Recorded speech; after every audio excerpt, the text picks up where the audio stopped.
Merci de nous avoir choisis. Je pense que vous allez passer plutôt des bons moments avec nous. Je suis dans la joie aujourd'hui, une fois de plus, parce qu'on a toujours cru qu'en Afrique, la jeunesse est pourrie, la jeunesse n'a pas d'avenir. Mais ça fait toujours de la joie quand on rencontre un jeune qui se distingue et qui est hissé très haut, qui fournit des efforts, et des efforts qui payent, des efforts qui sont significatifs. Ça réjouit parce que ça rassure l'assurance. Je reçois pour vous, en fait, un jeune. J'appelle plan grimpant parce qu'il est en train de grimper. Il se distingue comme je viens de le dire. Et c'est un économiste, bien sûr, de l'IEC, l'ancienne appellation, bien sûr, de l'IEC, ici en République démocratique du Congo, et qui s'est aussi consacré à la littérature. Et aujourd'hui, nous allons le présenter à travers ces deux littératures, ces deux œuvres littéraires qu'il a publiées avec, bien sûr, des maisons françaises. Je dirais, en fait, la maison nombre 7 éditions, et puis Eddy Livre. Et ce sont de merveilleux livres, et je pense qu'on pourra avoir une idée sur ça parce qu'on va présenter les deux livres en question. Lui, on l'appelle Monsieur Mbuku Nouni, qui est un jeune, physiquement bien sûr, mais qui est déjà très avancé. Je suis très content de vous recevoir sur ces plateaux. Vous êtes les bienvenus. Merci, monsieur Ituna. Voilà. Alors là, en fait, Mbuku Nouni, je vois, comme je viens de le présenter, comment vous avez fait des contacts? Vous avez eu des contacts avec, bien sûr, ces éditions françaises, car cette fois, qui sont des éditions de qualité. Déjà, comme vous le savez, écrire en Afrique, ce n'est pas de la mince affaire. Tout à fait. J'avais commencé en 2021, parce que par rapport au premier ouvrage, j'avais commencé en 2021, j'avais pris langue avec certaines maisons de la place, mais la réponse n'était pas favorable. Il y avait toujours des reports, des rendez-vous. Et du coup, j'avais décidé de contacter d'autres maisons à l'extérieur même de mon continent. Et vu que j'ai la famille en France, j'ai essayé un peu de prendre contact avec ma famille, et la famille m'a mis en contact direct avec ces éditions. Et puis, c'est par là que l'histoire a commencé. Donc, et voilà un peu en gros. Les projets ont été bien accueillis là-bas? Très bien d'ailleurs, très bien. Et si tout va bien, l'année 2025, peut-être je serai en France pour faire rencontre dédicace de mes deux œuvres, parce que c'est vraiment sollicité, surtout par rapport à la deuxième œuvre qui concerne vraiment le scientifique. La deuxième œuvre pour le scientifique, et tout le monde veut me voir, tout le monde veut m'écouter. Donc, c'est un peu ça ce que je peux dire concernant. Et comment la famille avait accueilli, quand tu as intéressé la famille pour les livres, comment ils ont accueilli cela? Temps perdu, qu'est-ce qui se passe avec cet enfant, qu'est-ce qu'il va faire avec les livres, ou bien ils ont compris l'importance, bien sûr, de votre démarche et de votre passion? Déjà, comme je l'ai dit, en Afrique, quand on veut écrire, on dit, est-ce que tu comprends ce que tu veux faire? Vraiment, est-ce que tu as raison de... Hein? Qu'est-ce qui te pousse à faire cela? Mais moi, déjà, depuis mon enfance, je suis passionné de l'écriture. Okay. Vraiment passionné de ça. Quand j'avais parlé à ma famille, d'autres ont dit oui, tu peux aller. D'autres ont dit non, tu vois, ça demande beaucoup de moyens. Pourquoi pas, avec cet argent-là, tu ne peux pas monter même une activité rémunératrice de revenus pour toi. J'ai dit non. Je trouve que c'est le moment pour moi d'écrire et que je sois aussi lu par les autres. Aujourd'hui, tu ne les regrettes pas? Non, même pas. Ok. Alors, vous avez écrit le premier livre, c'est ici, Microfinance, source d'approvisionnement et ou d'enrichissement pour les entrepreneurs en République démocratique du Congo. Les livres-là, le premier livre. Et le deuxième livre, comme vous l'avez dit, c'est pour réellement les experts, c'est-à-dire stratégie de fidélisation de la clientèle dans le secteur des microfinances. C'est là. Alors, je constate que j'ai entre mes mains deux livres des microfinances. Oui. Vous êtes tellement attaché à la microfinance, pourquoi?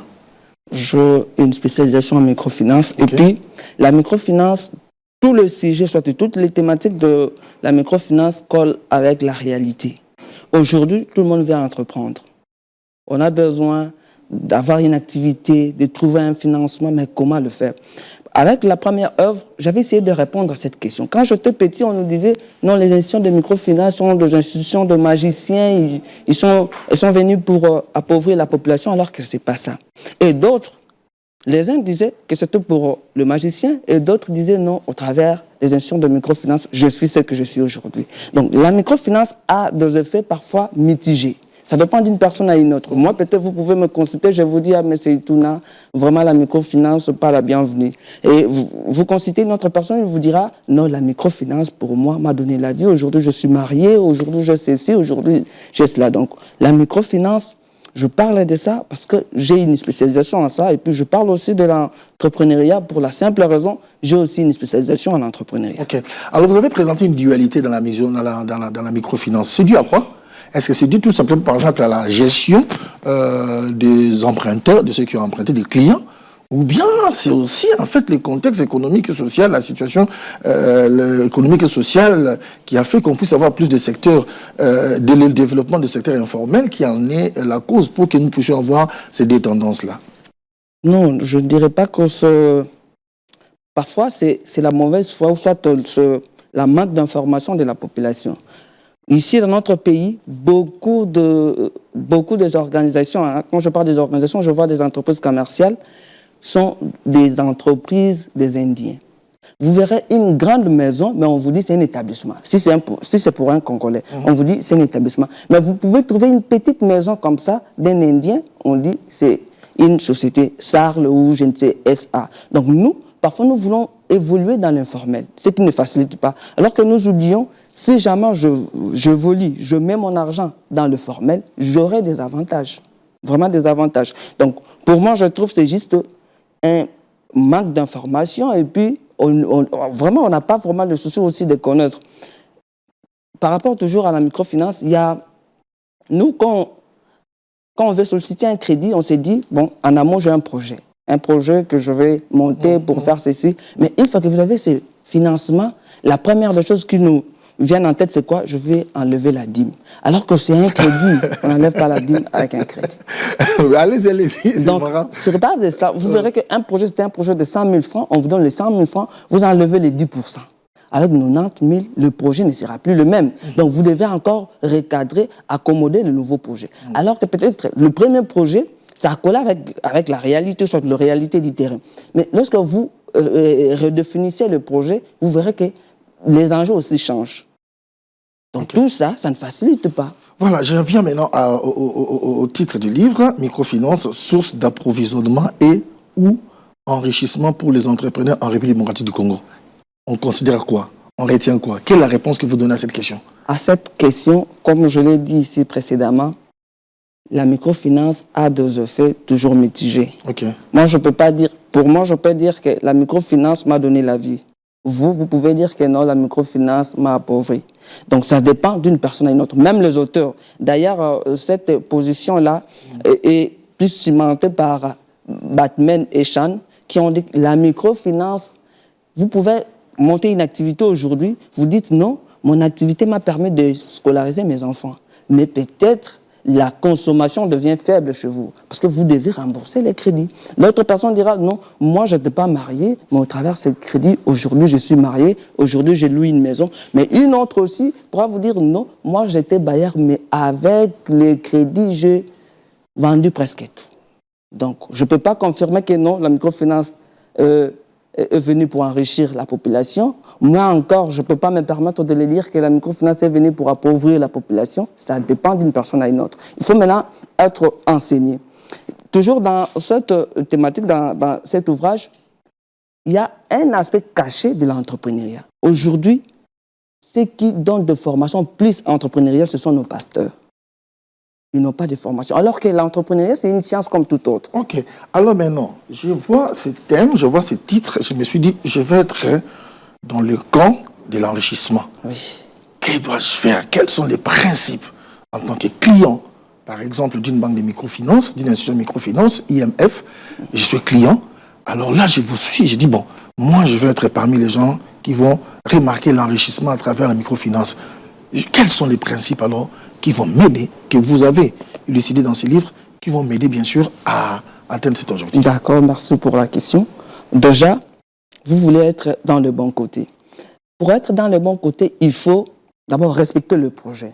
Avoir un projet rentable. J'ai un projet, je veux monter une boutique, par exemple d'habillement. Mais il faut savoir aussi où positionner cette boutique. Vous vendez des habits de marque. Mais vous mettez cette boutique, permettez-moi l'expression, vous mettez cette boutique à Kinshasa, c'est Kinshasa ou Kimbansek. Dites-moi un peu, à Kimbansek, est-ce que la population de là sera capable d'acheter un bien de 100 000 francs? Vous voyez que vous-même, vous avez diminué votre clientèle. Alors que si jamais vous avez trouvé une maison en ville, La facilité y est de vendre presque tout. 100 $, c'est presque rien. Et suivre votre projet, tout ce que vous avez dit, il faut que ça soit comme tel. Et puis, faire l'étude du milieu. Le projet est bon, mais je vais le placer où? Troisièmement, avoir un bon personnel.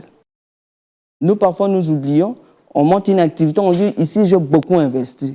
Mais vous payez votre personnel un salaire tellement médiocre. Ce qui pousse d'ailleurs le personnel à aller chipper, faire d'autres pratiques nauséabondes.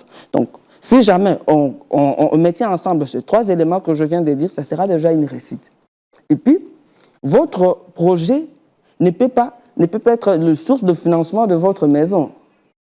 Okay. Il faut chercher à partager les choses, à faire vraiment... L'argent que vous avez reçu, vous avez pris pour les crédits que vous avez pris, vous commencez à l'utiliser comme consommation journalière, consommation. C'est déconseillé. C'est déconseillé. Okay. Vraiment, c'est déconseillé. Le crédit doit répondre au projet. J'avais demandé un produit de 100 000, j'ai mis 100 000 francs, j'ai investi.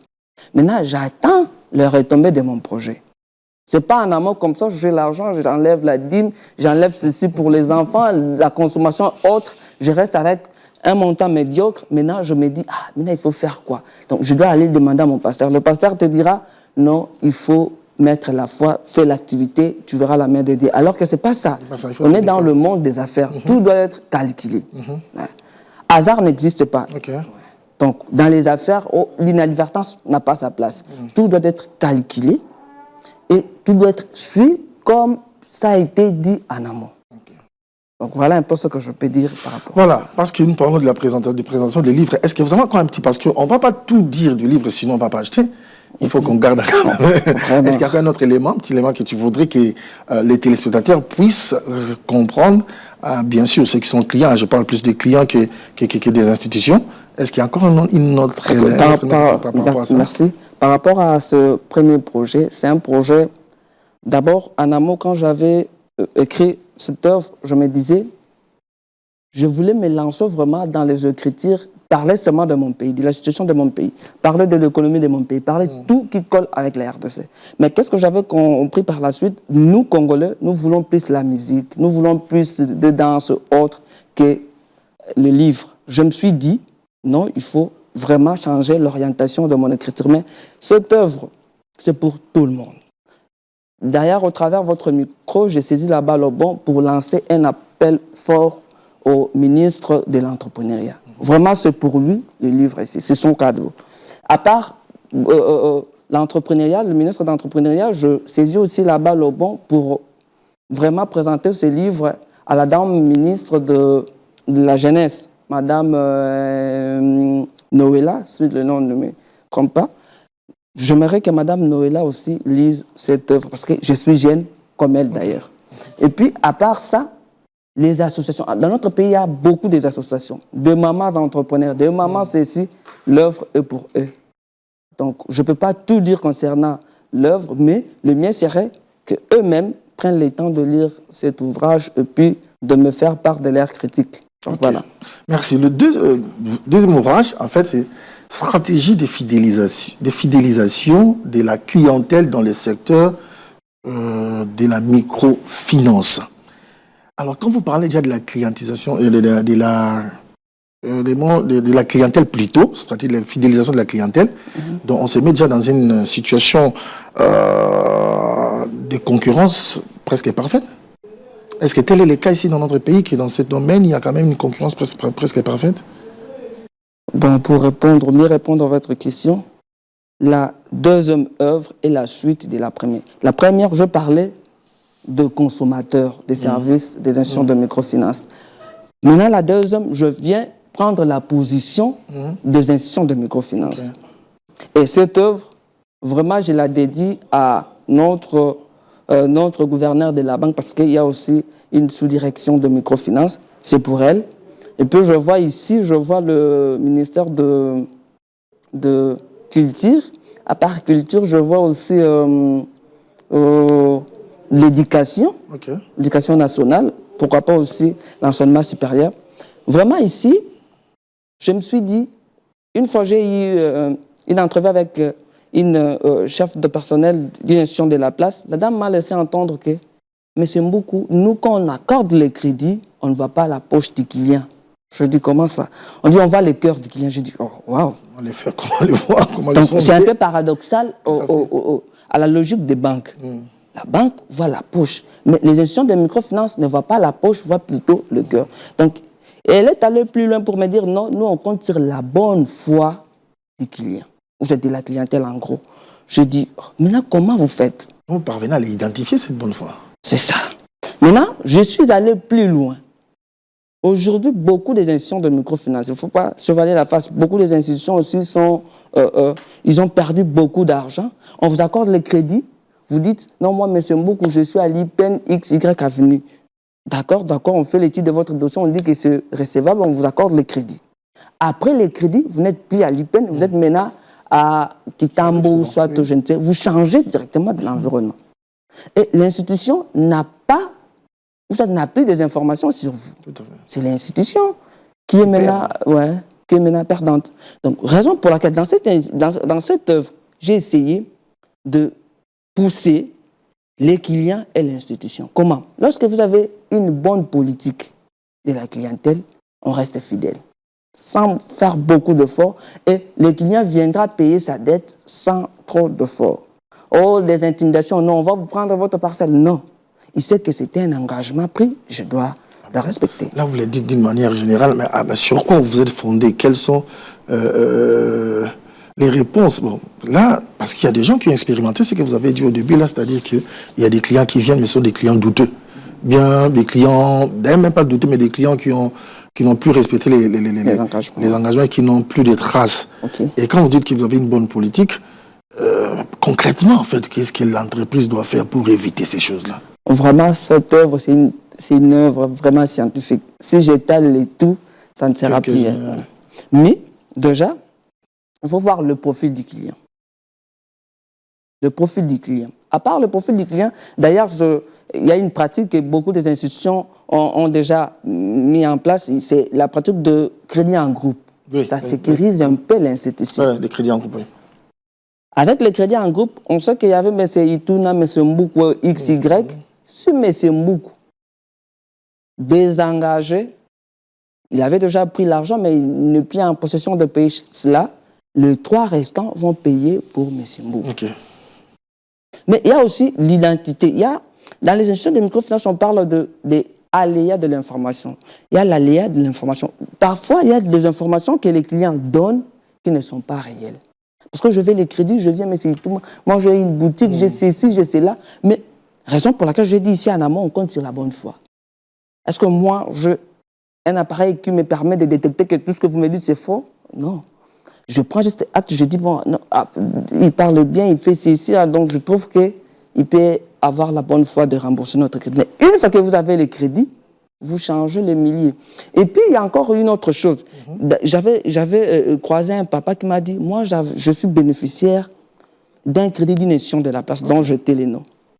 Il m'a dit, j'avais sollicité 1 500 $, l'institution m'a donné 1 500 $. J'ai quitté l'institution, pas même 100 mètres, et le Koulouna, voulais-je dire, m'ont arraché tout. Je me suis dit, est-ce qu'il faut retourner à l'institution? Si j'y retourne, on va m'arrêter. Le mieux serait de faire quoi? De changer l'adresse. Raison pour laquelle les institutions de microfinance doivent aussi mettre la microassurance. Avec la microassurance, je demande 1 500 $, ça dépend du taux de l'institution, mais l'institution me dit, on n'aura pas les 1 500, on enlève les 10%. On me donne 1 500 moins les 10% de 1 500. Déjà, ça me rassure, moi, client. Je sais, là-bas, si jamais, vu que je connais cet accident, si je retourne là-bas, peut-être qu'ils peuvent me comprendre. Ça fait partie des techniques qu'on peut mettre en place. Mais si je dis toutes les techniques vraiment scientifiques, parce que c'est une œuvre scientifique, vraiment, cet ouvrage n'aura plus sa raison d'être. OK. Alors, une autre préoccupation par rapport, bien sûr, au marketing, parce que j'ai parcouru un peu l'ouvrage, j'ai vu que vous avez pris aussi beaucoup de temps de parler de marketing, fidélisation, tout ça, au niveau des institutions financières. C'est vrai que dans l'offre de la demande, il y a des fois, moi, j'ai mon propre argent. je comprends par exemple que les marketing pourraient être très forts parce que les marketing m'attirent, je m'en prends par argent et je vais acheter par rapport bien sûr à l'attrait de l'entreprise tout comme du produit. Mais dans les cas par exemple des institutions financières, l'argent ne m'appartient pas, je dois d'abord emprunter auprès des prêteurs et aussi avoir les temps de tout ça, de remboursement et tout. Okay. Mais l'aspect marketing ici, c'est plus compliqué, hein? C'est comme si c'est plus compliqué, puis ça tient compte de quoi, en fait? Non, c'est pas plus compliqué. Parce que l'entreprise de l'entreprise, hein? Oui. Ici, les institutions de microfinance sont comme des banques. Mais, paradoxalement, aux banques, ça, ce sont des institutions, des banques de proximité, je peux dire. Okay. Elle est vraiment proche de la population. Elle est venue pour la pauvreté. Et c'est un peu de vincer la population à la pauvreté. Maintenant, qu'est-ce que l'institution fait? Déjà, par rapport à sa politique marketing, nous le savons tous que le taux d'intérêt dans les institutions de microfinance sont largement élevés. Oui, tout à fait. Maintenant, on peut dire, je donne un exemple aléatoire, qu'on peut avoir le taux fixé par la Banque centrale sur 20 à 26%. On est dans cette échelle-là. Maintenant, moi, l'institution, je me dis, j'ai besoin de la clientèle. Que faire pour capter l'intérêt de l'attention des autres? J'ai dit, bon, 20 à 26%. Moi, je fixe mon intérêt à 21%, par exemple. Par rapport aux autres, hein, je te dis, le milli, je vois... Le taux de remboursement. Oui. Okay. Les autres, par exemple, chez X, c'est 22%, Y, 23%, et A, 24%. Moi, je me dis, bon, après les études et le conseil de mes experts, je trouve qu'à 21%, je peux gagner. C'est déjà une politique marketing qu'on peut pour attirer la clientèle. Voilà. En tout cas, je pense que l'aspect scientifique est vraiment dominant. C'est pour cela on est en train tout simplement d'élucider puis de parler de manière synthétique, mais pour vous attirer à acheter ces livres. Et ce sont 2 livres bien écrits, des très bons livres, comme il avait dit, qui pourra aider plusieurs personnes. Et là, vous pouvez passer votre numéro de contact pour que ceux qui seront intéressés puissent vous recontacter. Merci. Avant de donner mon numéro, je tiens, au travers de votre micro, de signaler, surtout à Mme Raïssa Malou, qui a le nom de ma maman, que j'ai plusieurs projets de manuel. D'ailleurs, je travaillais avec certaines maisons d'édition de la place, mais ce que j'ai compris, les éditions de la place ne respectent pas vraiment des conditions. Parfois, ils vous disent ceci, et puis ils tournent. J'avais commencé, c'était sur demande d'une édition de la place dont je étais le nom, m'avait sollicité pourquoi pas faire de manuel pour les élèves, pourquoi pas. J'ai dit que je le ferais. Et j'avais commencé, on avait commencé avec la maison. On a commencé et puis on a fini le projet, mais les conditions n'étaient pas respectées, soit le clause n'était pas respecté, et on s'est séparé en queue de poisson. Mais ces projets sont déjà finis. Il y a 3 projets, si ma mémoire ne me trahit pas, j'ai 3 projets de manuel. Et j'avais essayé avec une mission, voulais-je dire une maison belge, avec laquelle nous travaillons, mais la maison, vu qu'elle est à l'extérieur de mon pays, elle me demande l'agrément. Avec l'agrément, j'avais pris contact avec certains cadres de notre ministère de l'Enseignement national, mais ça va au-delà de 5 000 $, juste un agrément. Ok. Alors là, pour le temps, vous donnez les numéros de téléphone. Mon numéro de téléphone pour plus d'informations et pour plus de détails, c'est plus 243. Ok. Plus 243 81 06 62 094. Répétez. Plus 243 81 06 62 094. Merci beaucoup. Merci. C'est à moi de vous remercier. L'intelligence est coulée, ça coule à travers ces 2 ouvrages et l'intelligence porte toujours des fruits. N'ayez pas peur. Il ne faut plus avoir des hésitations si vous voulez peut-être contracter un crédit, par exemple dans une institution de microfinance, de microfinance. C'est pas sorcier, c'est pas de la magie, c'est normal, mais sachez tout simplement comment gérer. Il ne faut pas confondre la bourse liée bien sûr à l'alimentation avec la bourse qui est réservée pour les projets. Ce sont des caisses différentes. Portez-vous bien. Je vous retrouve prochainement. Bye bye.